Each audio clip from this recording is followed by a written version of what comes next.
जरदारी का राब्ता। आसिफ जरदारी की वतन वापसी पर नवाज शरीफ को मुबारकबाद।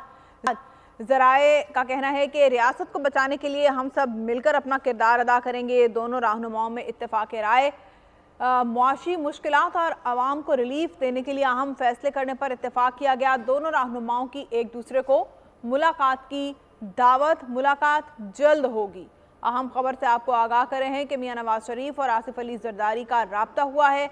आसिफ अली जरदारी ने मियां नवाज शरीफ को वतन वापसी पर मुबारकबाद दी। उनका कहना था कि रियासत को बचाने के लिए हम सब मिलकर अपना किरदार अदा करेंगे। दोनों रहनुमाओं में इत्तेफाक राय हुआ। मुआशी मुश्किलात और आवाम को रिलीफ देने के लिए अहम फैसले करने पर भी इत्तेफाक किया गया। दोनों रहनुमाओं ने एक दूसरे को जल्द मुलाकात की दावत भी दी। मियां नवाज शरीफ और साबिक सदर आसिफ अली जरदारी के दरमियान राब्ता हुआ है और आसिफ अली जरदारी ने मियां नवाज शरीफ को वतन वापसी पर मुबारकबाद दी है। उनका कहना था कि जराए का कहना था कि रियासत को बचाने के लिए हम सब मिलकर अपना किरदार अदा करेंगे। दोनों रहनुमाओं में इत्तेफाक राय भी हुआ।